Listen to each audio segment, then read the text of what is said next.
Shalom, berjumpa kembali di dalam program DIG, Depth Insight Growth bersama saya Pendeta Edward Taliwongso. Program ini menyajikan diskusi dan kajian mendalam mengenai tokoh, tema, ataupun narasi tertentu di dalam Alkitab. Kita masih berpusat kepada Injil Yohanes, di mana kita berfokus kepada mujizat-mujizat yang dilakukan oleh Yesus Kristus. Dan pada kesempatan ini, kita akan menyoroti kisah tentang Yesus berjalan di atas air. Topik yang kita angkat pada kesempatan ini adalah menentang gravitasi, yang diambil dari Yohanes pasal 6 ayat 15 sampai 21.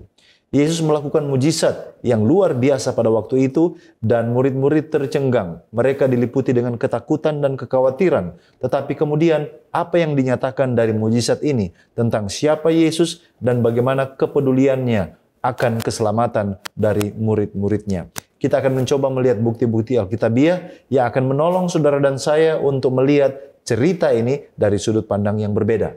Saya mengajak sahabat-sahabat di rumah untuk bergabung bersama dengan kami, atau saudara-saudara yang menyaksikan tayangan ini lewat Facebook atau YouTube, disilakan untuk menuliskan komentar yang positif, pertanyaan saudara, pikiran saudara, sehubungan dengan topik yang kita angkat pada kesempatan ini. Dan untuk membahas topik ini, kami sudah mengundang seorang narasumber. Narasumber kita adalah hamba Tuhan, Pendeta Randy Masengi, Magister Teologi. Telah menikah dengan Ibu Getsia Kawengian, Sarjana Pendidikan, dan keluarga hamba Tuhan ini diberkati dengan 2 orang anak, yaitu Abigail dan Samuel Masengi. Hamba Tuhan ini menamatkan pendidikan S2-nya pada tahun 2021 dari Universitas Klabat, dan telah melayani selama 15 tahun dalam pelayanan sebagai seorang gembala jemaat, dan saat ini dipercayakan sebagai gembala jemaat di Maumbi dan Watutumau di daerah misi Minahasa Utara dan Bitung. Dengan pengalaman hamba Tuhan dan juga latar belakang pendidikannya, ini akan sangat menolong kita untuk melihat dan mempelajari topik yang sangat menarik ini. Mari kita sapa narasumber kita. Apa kabar Pendeta Masengi? Puji Tuhan, luar biasa. Ya, terima kasih Pendeta. Saya percaya ini mungkin kali ketiga Pendeta datang dan melayani dengan kami di Cornelius Media. Terima kasih Pendeta sudah bergabung bersama dengan kami. Terima kasih. Ya. Dan sahabat-sahabat di rumah, jangan kemana-mana, tetaplah bersama dengan kami. Setelah yang satu ini, kita akan kembali bersama dengan narasumber kita, Pendeta Randy Masengi, tetap di program DIG, Depth Insight Growth. Diskusi dan kajian mendalam mengenai tokoh, tema, atau cerita tertentu di dalam Alkitab. Memberikan motivasi dan bimbingan untuk menggunakan metode yang tepat dalam membaca Alkitab. Selalu saksikan program Depth Insight Growth setiap hari Jumat pukul 19 waktu Indonesia Tengah di YouTube channel Cornelius Media, Bridge to the Truth. Kembali lagi bersama dengan kami di dalam program DIG, Depth Insight Growth, di mana kita mempelajari Alkitab secara mendalam untuk memperluas wawasan dan mengharapkan terjadi pertumbuhan kerohanian. Dan sahabat-sahabat di rumah, kita akan membaca kitab suci, tetapi sebelumnya mari kita berdoa.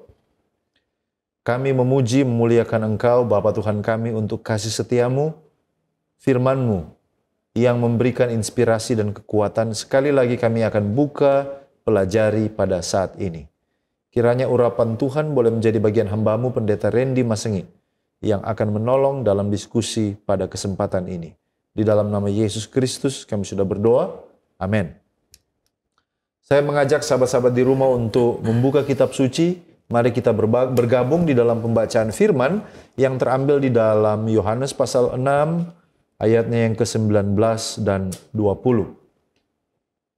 Sesudah mereka mendayung kira-kira 2-3 mil jauhnya, mereka melihat Yesus berjalan di atas air mendekati perahu itu. Maka ketakutanlah mereka.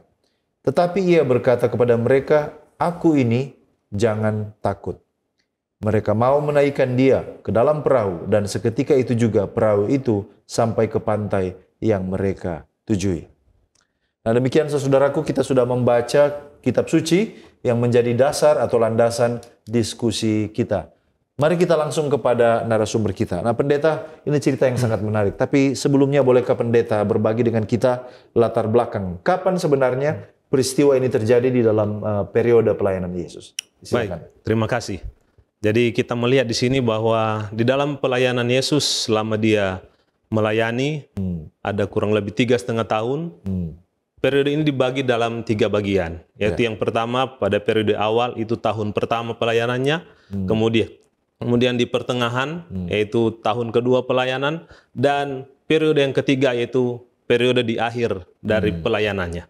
Dan peristiwa ini ketika Yesus berjalan di atas air, ini terjadi di antara periode pertama dan periode kedua dari pelayanan Yesus. Oleh karena ketika mujizat ini terjadi ketika Yesus masih melakukan banyak mujizat di sekitar daerah Galilea, di mana dia mengajar dan membuat mujizat di sana sebelum dia melakukan pelayanan ke daerah-daerah yang lain seperti di sekitar Yudea dan Samaria. Jadi peristiwa ini terjadi di pertengahan dari pelayanan Yesus. Oleh karena cerita ini muncul dalam kitab Injil sebelum cerita-cerita yang lainnya dari kehidupan Yesus seperti ketika dia disalibkan sampai kepada dia bangkit. Jadi ini terjadi di pertengahan dari pelayanan Yesus. Baik, selanjutnya pendeta tentang lokasi kejadian ini. Mungkin ada yang pendeta boleh berbagi dengan kita sebagai pendahuluan. Oke, baik, terima kasih. Jadi di dalam cerita ini jelas bahwa peristiwa Yesus berjalan di atas air terjadi di Danau Galilea, yang juga sering disebut sebagai Laut Galilea atau Danau Tiberias, di mana danau ini terletak di wilayah utara Israel. Jaraknya sekitar 6 km sebelah timur dari kota Tiberias, timur laut dari kota Tiberias. Nah, danau ini adalah merupakan danau air tawar yang terbesar di wilayah Israel atau di wilayah Palestina, sehingga menjadi sumber air bagi daerah-daerah sekitarnya. Ya, baik. Nah, bolehkah pendeta memberikan kepada kita sedikit konteks tentang apa yang terjadi sebelum peristiwa ini dan juga apa yang terjadi sesudahnya, supaya kita memiliki konteks dari apa yang terjadi ini. Oke, baik, terima kasih. Jadi ketika kita membaca cerita ini dalam Yohanes 6 ayat 15 atau ayat 16 sampai ayat 21, ada cerita sebelumnya yang terjadi, yang dicatat dalam Yohanes 6 ayat 1 sampai 14, yaitu cerita ketika Yesus berada di atas bukit, kemudian orang banyak datang untuk mendengar akan Yesus mengajar, dan di sanalah terjadi mujizat yang luar biasa. Yaitu ketika Yesus memberi makan banyak orang, 5.000 orang laki-laki, dari 5 roti dan 2 ekor ikan. Dan inilah yang terjadi. Orang banyak datang kepada Yesus, dan Yesus mengadakan mujizat untuk memberi makan orang yang banyak itu, sampai-sampai harus tersisa 12 bakul ketika Yesus mengadakan mujizat. Jadi itulah peristiwa yang terjadi sebelum peristiwa Yesus berjalan di atas air. Dan ada peristiwa yang terjadi setelah Yesus berjalan di atas air, yaitu ketika Yesus dan murid-muridnya sudah melewati badai yang besar, kemudian mereka tiba di tepi danau, maka mereka pergi ke Kapernaum. Nah, beberapa hari kemudian Yesus masuk ke sinagog dan kemudian bertemu dengan orang-orang banyak yang ada di sana. Dan ketika Yesus berada di sinagog, dia menyampaikan satu pekabaran bahwa dia adalah roti hidup yang turun dari surga. Itu dicatat dalam Yohanes 6 ayat 41, bahwa hanya dengan mempercayainya orang-orang bisa mendapatkan hidup yang kekal. Tetapi pekabaran ini seperti tidak diterima oleh orang banyak pada waktu itu. Sehingga banyak orang bahkan menolak ajaran Yesus, dan orang-orang yang tadinya menjadi murid Yesus, menjadi pengikut Yesus, sekarang berbalik untuk menolak dia. Nah, inilah yang terjadi sebelum dan sesudah peristiwa Yesus berjalan di atas air. Ya, baik.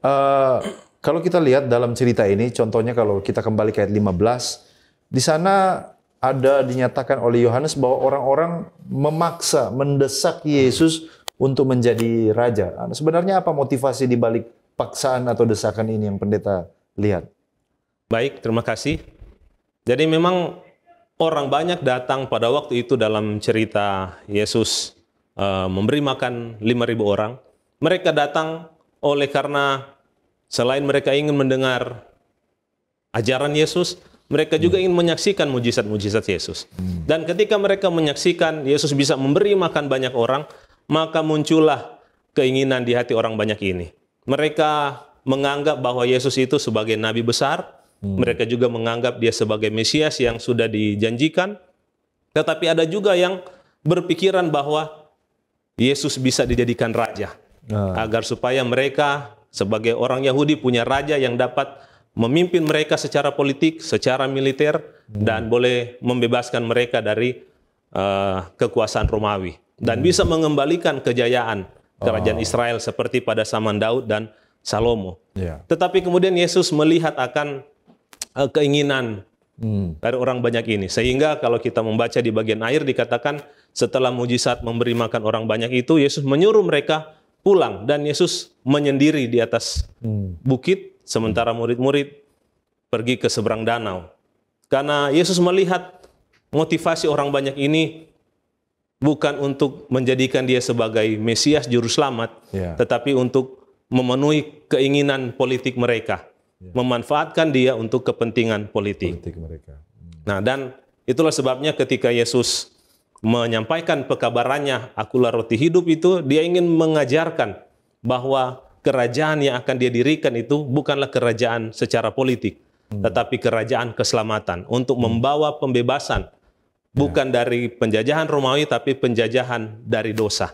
Itulah sebabnya dia mengadakan mujizat, menyembuhkan orang banyak, dia juga mengampuni dosa, bahkan membangkitkan orang mati, karena tanggung jawabnya sebagai juru selamat dunia. Jadi ternyata oleh karena motivasi politik ya, sehingga orang-orang ini mendesak Yesus sebagai raja.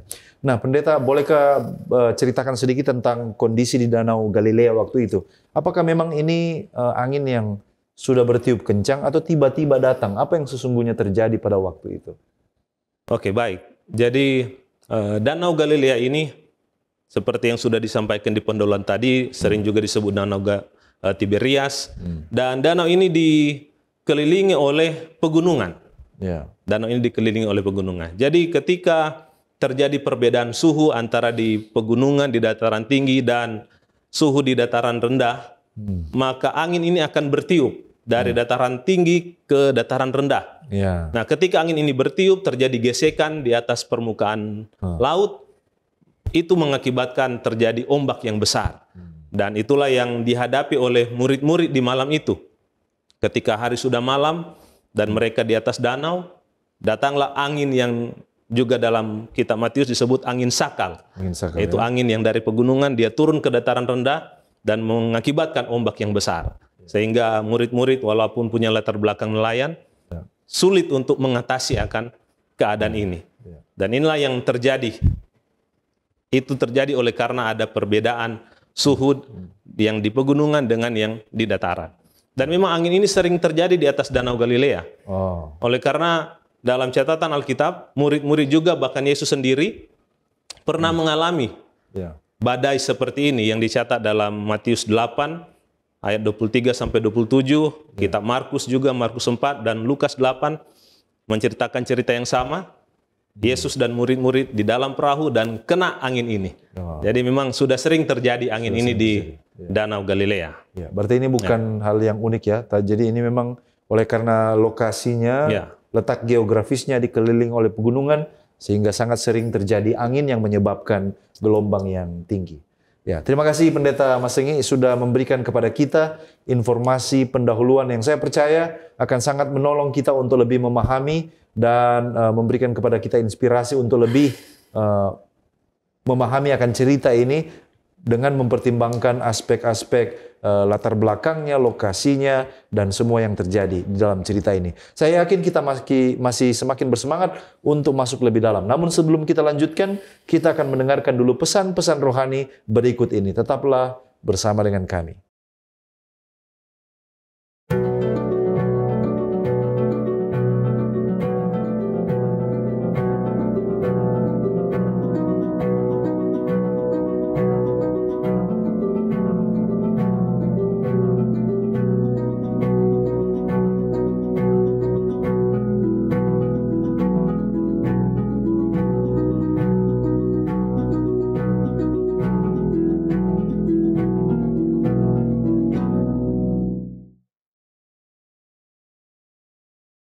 Masih di program DIK, Depth Insight Growth, dan tadi kita sudah mendengarkan informasi pendahuluan yang akan menolong saudara-saudara untuk lebih memahami topik yang sangat menarik ini. Dan mari kita lanjutkan kepada narasumber kita, hamba Tuhan Pendeta Randy Masengi.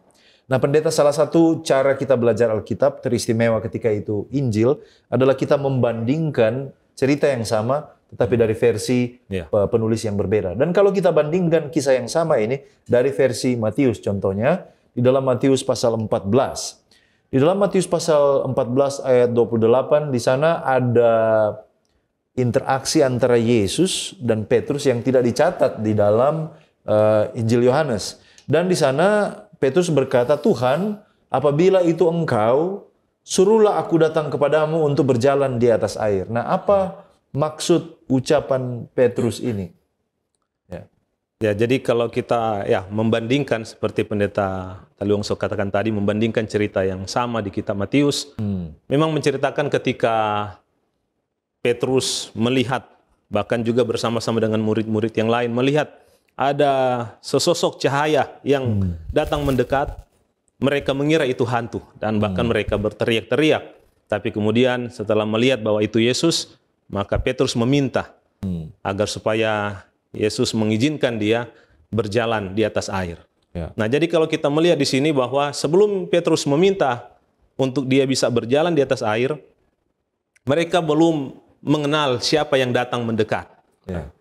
Itulah sebabnya mereka ketakutan. Selain karena ketakutan oleh karena badai, mereka ketakutan juga oleh karena sosok yang datang mendekat ke arah mereka.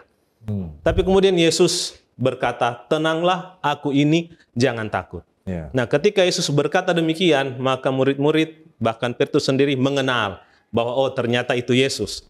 Nah, kenapa mereka mengenal? Oleh karena peristiwa ini juga di mana Yesus berkata tenanglah sudah pernah terjadi seperti yang saya katakan tadi dalam kitab Markus 4 ayat 39 ketika mereka menghadapi badai, Yesus juga berdiri di atas perahu dan katakan, "Diam, tenanglah," maka badai pun tenang. Jadi Petrus langsung mengenal, oh ini Yesus, karena sudah pernah peristiwa itu terjadi sebelumnya. Dan setelah dia mengenal siapa itu Yesus, baru dia berkata, "Tuhan, apabila Engkau itu, suruhlah aku datang kepadamu berjalan di atas air." Nah, di sini kita boleh melihat bahwa Petrus percaya bahwa itu Yesus. Dia menunjukkan imannya karena terinspirasi oleh karena menyaksikan hal yang luar biasa. Bisa berjalan di atas air, melawan gravitasi alam, melawan hukum alam. Tetapi permintaan Petrus lebih daripada itu. Dia meminta agar supaya kuasa ilahi bisa berlaku dalam kehidupannya. Karena hanya kuasa Allah saja yang dapat melakukan mujizat seperti itu, orang berjalan di atas air. Jadi Petrus meminta supaya dia berjalan di atas air sama seperti Yesus untuk menunjukkan kuasa Allah dalam kehidupan Petrus secara pribadi. Baik, terima kasih Pendeta.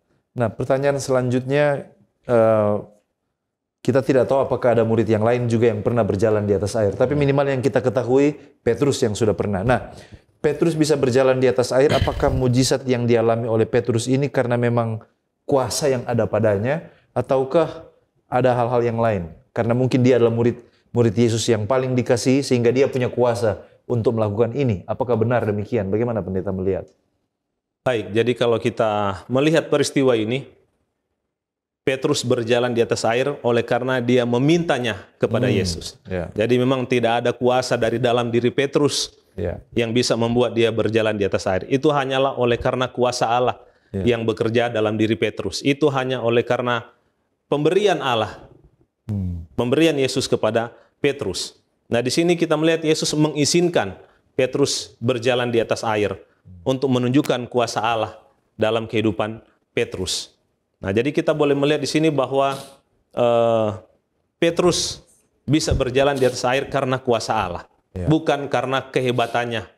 Dan di sini juga kita boleh melihat prinsip penting yang juga dipegang oleh dunia Kristen, bahwa baik Yesus maupun murid-murid, mereka bisa melakukan mujizat-mujizat besar oleh karena kuasa Allah yang bekerja dalam kehidupan mereka. Dan di sini kita boleh melihat bahwa iman itu memiliki peran yang penting dalam kehidupan setiap orang yang percaya kepada Tuhan. Bila kita beriman, ada banyak mujizat yang bisa terjadi. Bahkan bila kita beriman kepada Tuhan, kita juga bisa melakukan banyak hal yang luar biasa bersama Yesus. Tapi bukan oleh karena kekuatan kita, tapi oleh karena kekuatan Tuhan yang bekerja di dalam kehidupan kita. Baik, terima kasih Pendeta. Nah, Lalu cerita yang menarik di sini adalah Petrus rupanya tenggelam. Nah, apa yang menyebabkan Petrus tenggelam dan kemudian kira-kira kalau ada pelajaran rohani dari tenggelamnya Petrus ini yang bisa pendeta bagikan dengan kita? Ya, terima kasih. Jadi ketika Petrus meminta untuk dia berjalan di atas air, Yesus mengizinkan dan dia mulai keluar dari perahu, berjalan di atas air. Luar biasa. Dialah manusia yang bisa berjalan di atas air selain Yesus.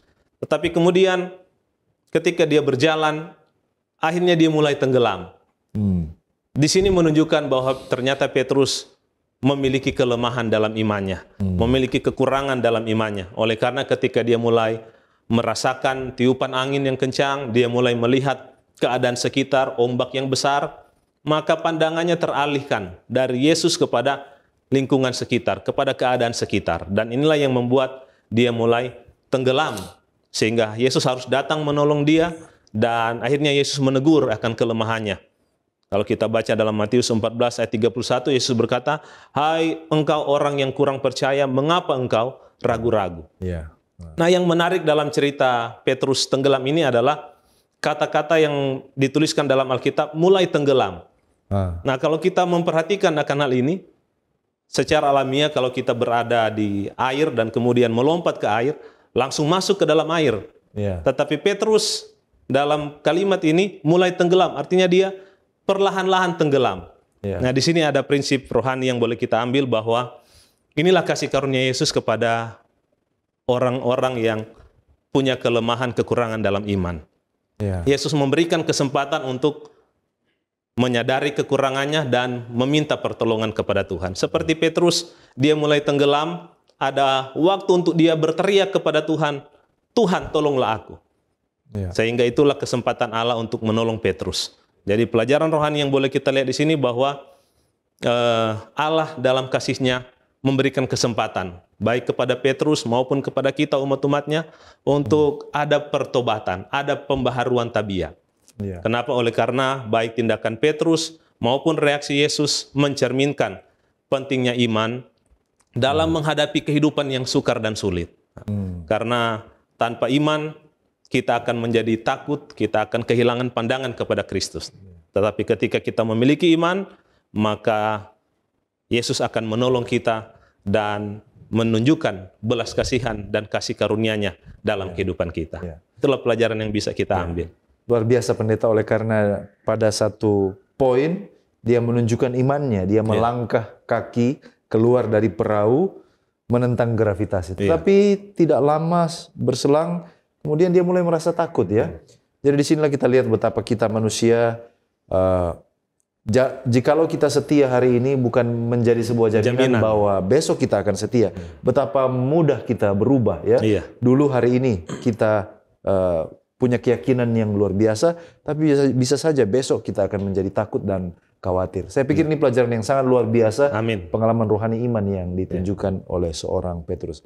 Terima kasih Pendeta Masengi yang sudah menolong kita sejauh ini untuk melihat pelajaran-pelajaran rohani yang penting dari kisah Yesus berjalan di atas air. Dan sahabat-sahabat di rumah, jangan kemana-mana karena setelah pesan-pesan rohani berikut ini, kita masih akan kembali bersama dengan narasumber kita, Pendeta Randy Masengi. Tetaplah bersama dengan kami.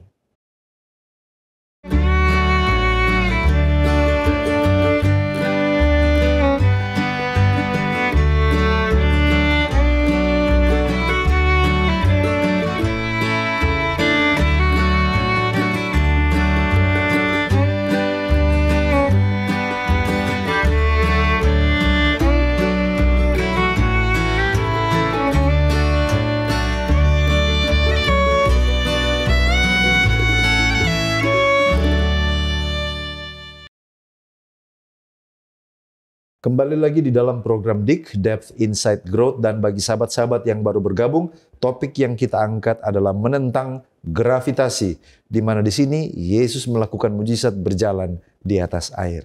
Mari kita kembali kepada narasumber kita, hamba Tuhan, Pendeta Randy Masengi.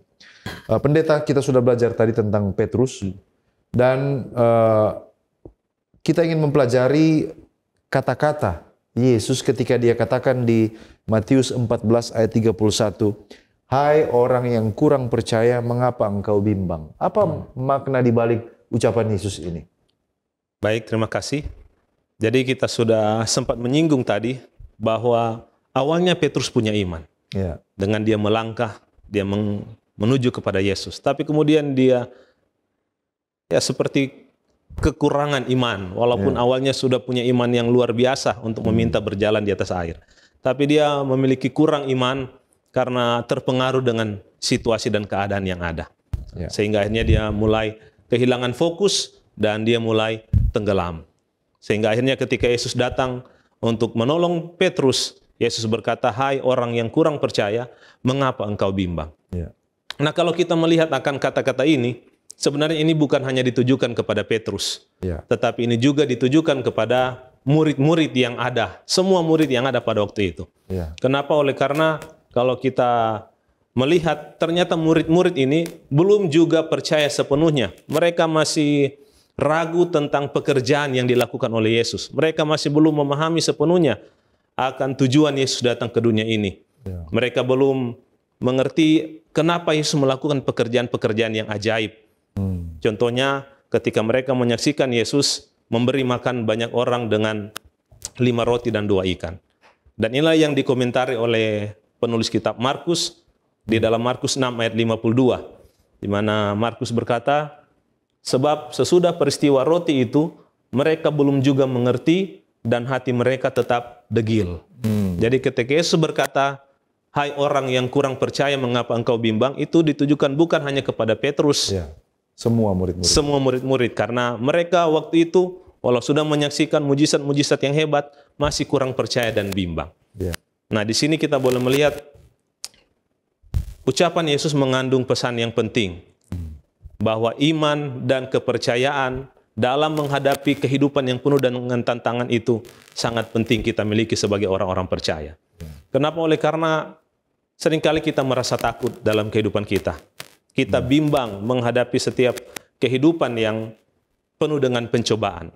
Tetapi bila kita memiliki iman yang kuat, maka kita boleh mendapatkan kekuatan iman, keberanian, bahkan juga ketenangan dalam menghadapi setiap cobaan dan ujian hidup. Karena kita harus menyadari bahwa ketika kita kurang iman, maka itu akan mengakibatkan keraguan. Seperti Petrus, dia ragu, akan mengakibatkan ketakutan dalam kehidupan kita. Dan akhirnya mengganggu keseimbangan dan ketenangan hidup seseorang. Jadi inilah pentingnya iman dalam kehidupan kita. Dan sebagaimana yang pendeta sampaikan tadi bahwa kata-kata ini bukan hanya kepada Petrus, tapi juga kepada semua murid yang lain, Ya. dan ini juga kepada kita yang Ya. membaca kata-kata ini. Mengapa kita kurang iman, tidak percaya kepada perbuatan tangan Yesus. Nah, berdiskusi tentang ketakutan yang dialami oleh Petrus, saya melihat bahwa ini sebenarnya adalah satu hal yang alamiah kalau takut. Nah, apakah kalau kita takut itu berarti kita selalu kurang iman? Bagaimana pendeta melihat topik ini? Baik, terima kasih. Jadi kita harus menyadari bahwa rasa takut itu alamiah dalam kehidupan kita. Dan itu berarti bahwa ketika kita takut, bukan secara otomatis kita kurang iman atau tidak memiliki iman. Ya. Nah, merasa takut atau khawatir dalam situasi seperti itu bukanlah merupakan suatu tanda kurangnya iman. Ya. Kenapa? Oleh karena dalam Alkitab, ada banyak tokoh-tokoh Alkitab yang juga termasuk pahlawan-pahlawan iman, mereka merasa takut dalam kehidupan mereka. Nah, dalam hal ini kita boleh melihat seperti Petrus ketika dia takut, dia lemah iman, Yesus datang menegur Petrus. Hal ini menunjukkan dalam konteks tertentu bahwa kelemahan iman atau ketidakpercayaan itu dapat menjadi faktor untuk memperburuk situasi dan keadaan. Jadi yang menjadi masalah di sini adalah ketika seseorang takut, kemudian dia menjadi lemah iman dan kehilangan kepercayaan kepada Yesus, itu yang masalah. Ya. Tetapi sebaliknya ketika kita mungkin merasa takut, tapi kita dituntun kepada Yesus, kita mencari Yesus, mencari pertolongan kepada Yesus, maka di sanalah kita boleh mendapatkan kekuatan. Ya. Oleh karena pemazmur memberikan satu pernyataan iman dalam hal ketakutan ini. Ya. Di dalam Mazmur 56 ayat 3 dan 4, di sana firman Tuhan berkata, "Waktu aku takut, aku ini percaya kepadamu, kepada Allah yang firman-Nya kupuji. kepada Allah aku percaya, aku tidak takut. Apakah yang dapat dilakukan manusia terhadap aku? Nah, jadi kita boleh melihat di sini dalam ayat ini bahwa bisa terjadi bahwa ketakutan dan percaya datang dalam waktu yang bersamaan. Tetapi kemudian kita melihat bahwa rasa takut itu bila menuntun kita kepada Yesus Kristus, itu akan menjadi saat di mana kita bertumbuh dalam kerohanian kita. Dan kita melihat di sini dalam ayat yang keempat, Raja Daud menyatakan bahwa seiringnya waktu berjalan, bila umat-umat Tuhan merasa takut dan mereka percaya kepada Tuhan, rasa takut itu akan hilang. Karena Allah sendiri yang akan memberikan kekuatan untuk mengalahkan rasa takut dalam diri umat-umat Tuhan. Baik, luar biasa. Terima kasih pendeta ya. Ini akan sangat menolong kepada saudara dalam menghadapi dilema tentang rasa takut. Bisa saja itu adalah bagian dari pertumbuhan iman kita. Asalkan itu membawa kita lebih dekat kepada Tuhan. Nah, sebagaimana yang selalu saya tanyakan, Yohanes mencatat mujizat Yesus ini dengan sebuah tujuan teologis. Nah, kira-kira untuk kisah ini, apa yang ingin dinyatakan oleh Yohanes sebagai penulis kepada kita sebagai pembaca tentang siapa Yesus Kristus itu sebenarnya, identitasnya teristimewa yang ada hubungan dengan keilahiannya. Bagaimana pendeta melihat hal ini? Baik, terima kasih. Jadi kita melihat di sini bahwa ada beberapa hal yang Yesus lakukan dalam cerita ini yang menyatakan identitas keilahiannya. Yang pertama kita melihat ketika dia datang berjalan di atas air. Ini menunjukkan kuasa ilahi dalam diri Yesus. Dia dapat mengalahkan segala hukum gravitasi yang ada. Dia dapat mengalahkan daya tarik bumi sehingga dia bisa berjalan di atas air. Hal ini menunjukkan bahwa Yesus bukan manusia biasa. Dan ini menunjukkan dia adalah Allah yang berkuasa atas alam semesta. Ini hal pertama yang dia buat untuk menunjukkan siapa dia, bahwa dia adalah ilahi. Kemudian yang kedua yang boleh kita lihat dalam cerita ini adalah ketika dia memperkenalkan siapa dia kepada murid-murid. Yang kita sudah singgung tadi, ketika mereka takut, kemudian Yesus datang dan berkata, "Tenanglah, aku ini, jangan takut." Nah, kata-kata atau ucapan Yesus, "aku ini," atau dalam bahasa Yunani, ego eimi, ini adalah merupakan cara ilahi untuk memperkenalkan siapa dia. Kita melihat dalam cerita Allah memperkenalkan dirinya kepada Musa. Dia berkata dalam Keluaran 3 ayat 14, firman Tuhan kepada Musa, "Aku adalah aku," lagi firman-Nya, "beginilah kau katakan kepada orang Israel itu, akulah aku, telah mengutus aku kepadamu." Nah, dalam Septuagint, yaitu Alkitab Ibrani dalam terjemahan Yunani, kata "aku adalah aku" diterjemahkan ego eimi. Nah, jadi dengan demikian ketika Yesus berkata kepada murid-murid, "Tenanglah, aku ini," menyatakan aku ini Allah. Allah yang berkuasa atas alam semesta ini. Jangan takut. Kemudian hal yang ketiga yang Yesus buat untuk menyatakan identitas keilahiannya adalah dengan mengizinkan Petrus berjalan di atas air. Jadi Petrus seperti yang kita sudah diskusikan tadi, dia bisa berjalan di atas air oleh karena seizin dari Yesus. Dan hanya ilahi, hanya Allah saja yang dapat mengizinkan hal itu terjadi. Jadi dalam hal ini teologi tentang keilahian dari Yesus yang diangkat oleh Yohanes, yaitu dalam 3 cara. Yaitu ketika Yesus berjalan di atas air, ketika dia memperkenalkan dirinya, "aku ini, ego eimi," dan ketika dia mengizinkan Petrus dan memberikan kuasa kepada Petrus untuk berjalan di atas air. Sehingga ketika Petrus ragu, dia bisa mengambil kembali kuasa yang dia berikan. Dia memberikan dan dia juga bisa mencabut. Ya, luar biasa. Inilah saudaraku mungkin adalah permata-permata yang tersembunyi dari cerita ini kalau seandainya kita hanya membaca di atas permukaan saja. Tapi terima kasih hamba Tuhan Pendeta Randy Masengi sudah menolong kita untuk melihat bahwa ternyata pernyataan tentang keilahian Yesus itu tersebar di banyak tempat, termasuk juga di dalam cerita yang sangat populer ini. Baik pendeta, apakah mungkin ada kutipan dari tulisan yang diinspirasikan yang sangat menarik yang boleh pendeta bagikan, yang boleh kita bawa pulang bersama? Oke, terima kasih. Jadi saya ingin mengambil salah satu kutipan dari pena inspirasi dari buku Desire of Ages, halaman 382, paragraf yang pertama. Saya ingin bacakan kutipan ini. Dikatakan, ketika masalah menimpa kita, betapa seringnya kita menjadi seperti Petrus. Kita memandang ombak, bukannya mengarahkan pandangan kita kepada Juru Selamat.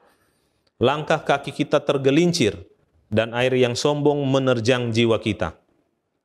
Yesus tidak menyuruh Petrus datang kepadanya agar ia binasa. Ia tidak memanggil kita untuk mengikutinya lalu meninggalkan kita. Jangan takut, katanya, sebab aku telah menebus engkau. Aku telah memanggil engkau dengan namamu. Engkau adalah milikku. Apabila engkau menyeberangi air, aku akan menyertai engkau. Dan sungai-sungai tidak akan meluap menenggelamkan engkau. Apabila engkau berjalan dalam api, engkau tidak akan terbakar, dan nyala api tidak akan menyala-nyala. Sebab akulah Tuhan Allahmu yang Maha Kudus Juru Selamatmu. Jadi luar biasa kutipan ini memberikan nasihat sekaligus jaminan penyertaan Tuhan.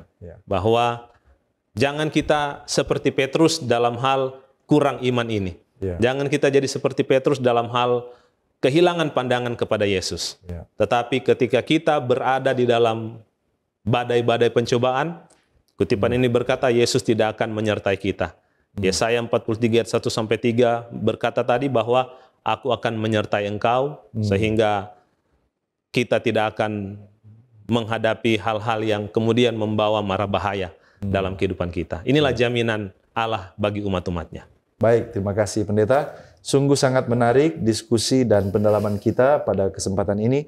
Dan saya percaya sungguh sangat diberkati dengan informasi, wawasan, juga aplikasi-aplikasi praktis yang sudah dibagikan oleh hamba Tuhan Pendeta Masingi. Dan sekarang kita tiba kepada bagian rangkuman pembahasan. Sebagai kesimpulan atau closing statement dari cerita ini, apa yang kira-kira Pendeta bisa bagikan bagi sahabat-sahabat sekalian? Baik, terima kasih. Jadi setelah kita mempelajari akan mujizat yang luar biasa ini, di sini kita boleh menemukan pengharapan bahwa Yesus, Allah yang kita sembah, adalah Allah yang peduli dengan kehidupan umat-umatnya. Dia tidak akan membiarkan umat-umatnya bergumul sendirian menghadapi badai-badai pencobaan. Dia akan datang menolong kita. Bahkan ketika kita merasa takut menghadapi kenyataan hidup yang penuh dengan tantangan, Dia akan datang menolong kita dan memberikan keberanian. Bahkan Dia sendiri yang akan menenangkan badai kehidupan kita. Namun yang penting di sini adalah iman. Kita harus percaya kepada Yesus. Kita harus setia kepada Yesus.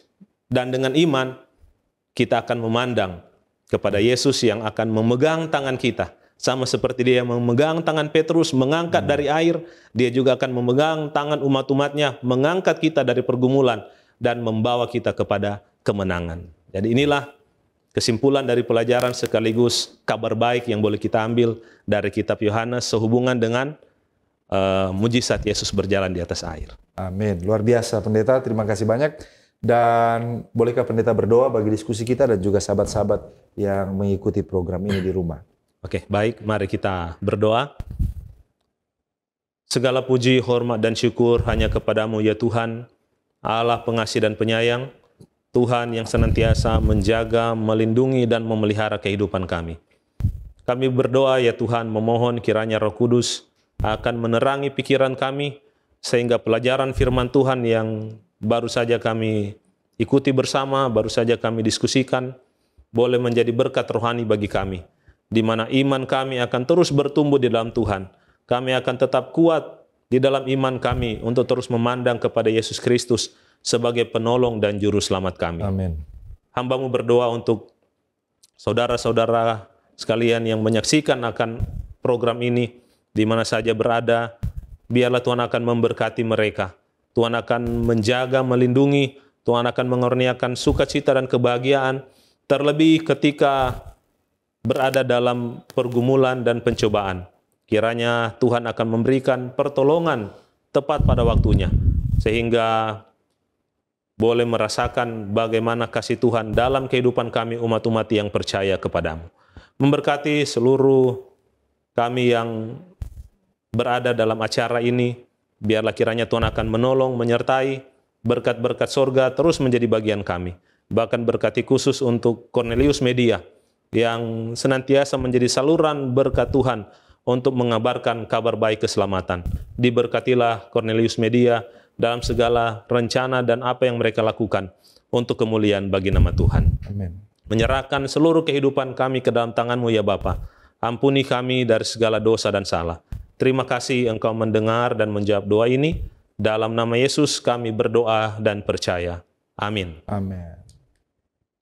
Puji Tuhan untuk pembahasan yang sangat menarik dan memberikan inspirasi pada kesempatan ini, dan saya mengucapkan terima kasih kepada narasumber kita, Pendeta Randy Masengi. Terima kasih Pendeta, dan kita sudah diberkati lewat berkat rohani, dan Tuhan Yesus akan memberkati Pendeta bersama dengan keluarga di dalam pelayanan yang dipercayakan oleh Tuhan.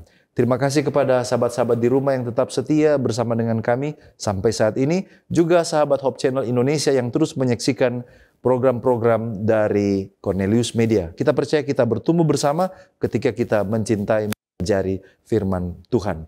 Jika Anda telah diberkati lewat pelayanan media ini, berkenan kiranya saudara-saudara untuk like, follow, atau subscribe akun media sosial kami, dan bagikan link tayangan ini kepada orang-orang terkasih. Sahabat-sahabat di rumah, demikianlah perjumpaan kita. Kita akan jumpa kembali pada episode yang mendatang. Saya Pendeta Edward Taliwongso dan kru yang bertugas undur diri.